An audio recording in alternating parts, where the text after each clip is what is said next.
1995. Extremely rare, 78, yep, that's it. Oh my gosh. Find about one of those every 10,000 pounds.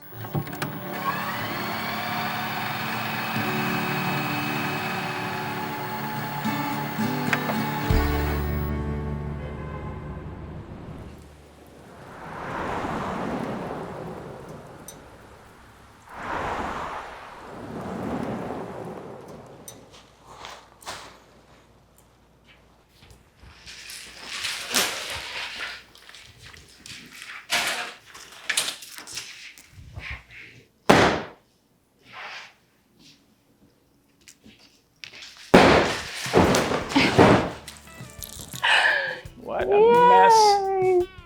Spring stuff for the store that needs to be washed, other spring stuff that can't be washed, winter stuff, right, that we need to wash, and winter stuff that can't be washed, like the Scrooby coat cannot be washed, but super cool. No wash. This doesn't look like a very good bale. Doesn't? No. I see a lot of Hawaiian shirts.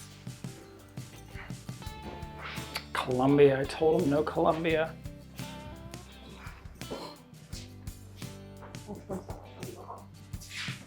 Someone will love this though. It looks, is it reversible? It is. That's terrible. Yeah, this bale sucks. I can tell already. Oh, wait a minute. Wow. Very Sex in the City. I know, it's super cool. Aww. Like the square buttons. That's cool. Are you trying that on?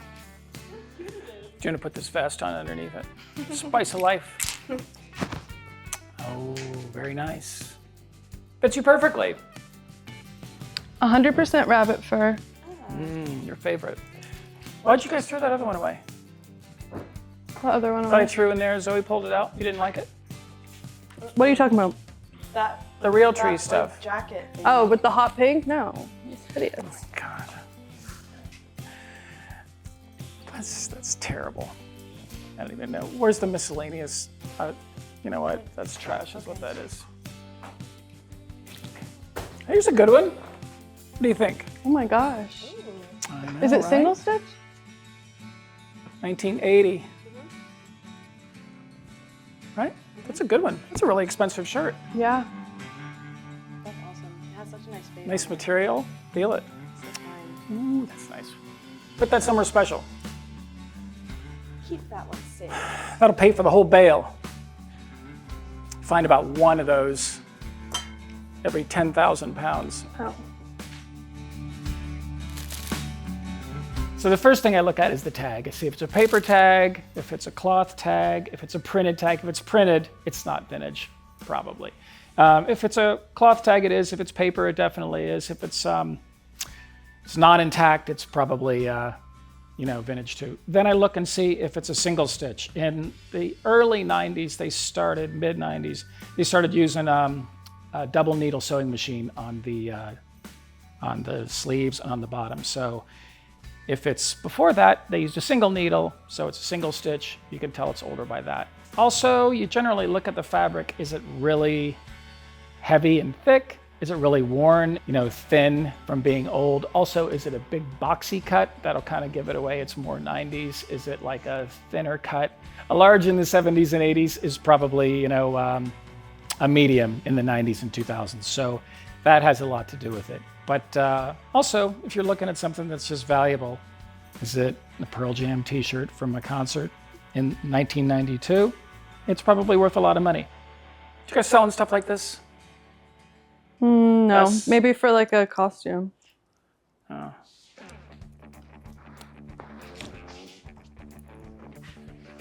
No.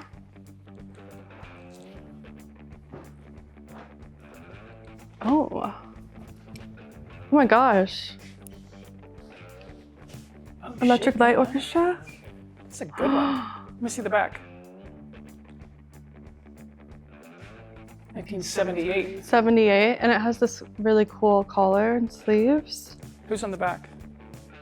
ELO, I don't know who that is. ELO, Electric Light Orchestra. It's the shirt you're holding. Yellow. You're not old enough to know that. Let me see that thing. Give me that. What's the matter with you? All right.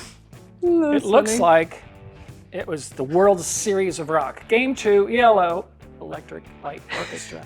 Foreigner, Journey, the shirt we just found. And then Trickster. Another I don't know Journey who one. Trickster is. The Big Night in Cleveland, 1978.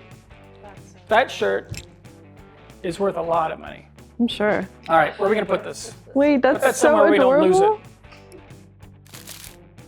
I think they're stylish now because they're rare and it's interesting, and you put a t-shirt on and you don't look like you just wandered out of, Hollister at the mall. You can have your own unique sense of style. You can support the band you love. They fit differently, It's nice to have a t-shirt that isn't super boxy and super heavy and is nice and broken in. So it's hard to replicate that. A lot of people are trying to replicate it. There's a couple of brands out there that do a decent job, and then you screen print on them and whatever. But this is the original, that's why it's cool.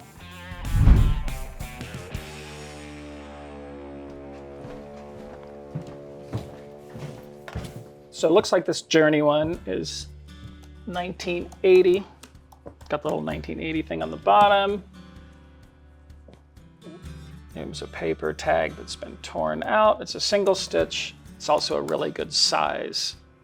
And there's not much damage to it. That's probably worth a lot of money. I'll see if I can find the same design. Find one that's actually been sold and not what somebody hopes they can sell it for. Sometimes the prices are ridiculous. And then this one, I think, is worth a lot of money. ELO. Do you even know who that is? Of course. You don't? You do? Yes, I do. Oh, good for you. The Big Night, 1978. So this is a good one because, again, single stitch. Single stitch means like pre-1993, 4, something like that. And then it's got this this different lay-down collar that sits on top. Instead of being sewn underneath, it's sewn on the top. I love that the way makes that it more looks. valuable, I know. Again, a really good size and no damage at all. That's a good one. I love the glitter on the front. Yeah, I'd say this one is a really expensive one. You never see ELO merch. I'd say this one's on the like back. $800. Yeah. Let's do like $795 for this one and $1995 for this one. That sound good? 1995. 2,000 bucks? You said 1995. 1,995. Yeah, not 1995.